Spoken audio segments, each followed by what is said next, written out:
Hello everyone, my name is Greg Fenner, and this is my Module 4 assignment on caffeine for the class AES 6300 Nutrition.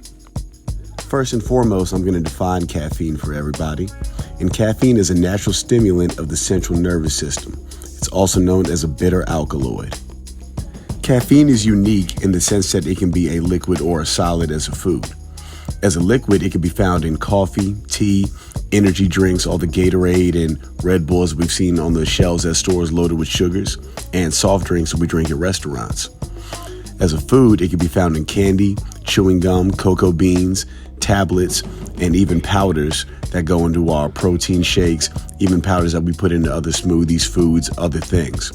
And what we have here in this graphic on the right is several different examples of caffeine that we consume every day. Like everything else, caffeine has plenty of benefits and disadvantages.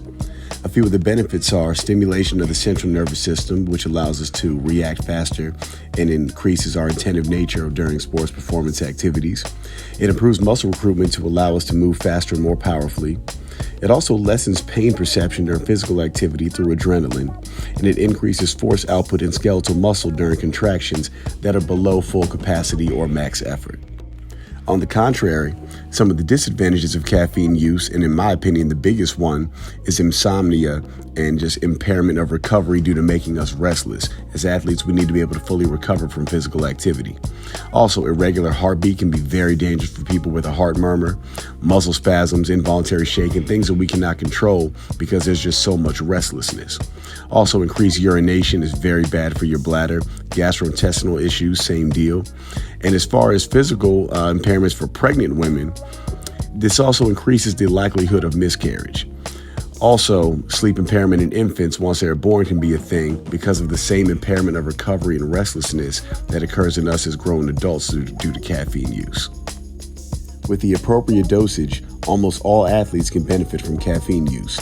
Endurance athletes such as marathon runners, cyclists, and Ironman competitors and decathletes can benefit.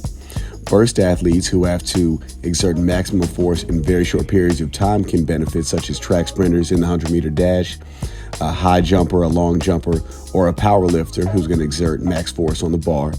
And game athletes who have a start and stop nature in their game, such as basketball, volleyball, and tennis, can all benefit from caffeine use. Again, appropriate dosage is key here. Although caffeine is not currently banned, it does have a limit per the NCAA. The NCAA allows athletes to have 15 micrograms per milliliter of caffeine concentration for athletes. If their urine samples exceed this amount, they'll be banned and disqualified from their event.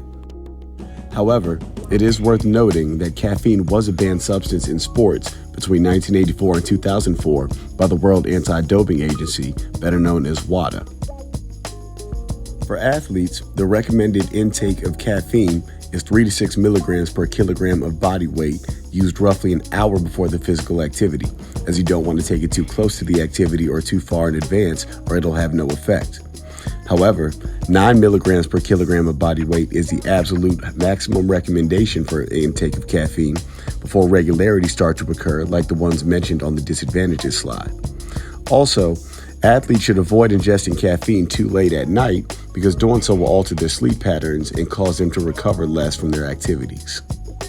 Listed here are my references for this assignment.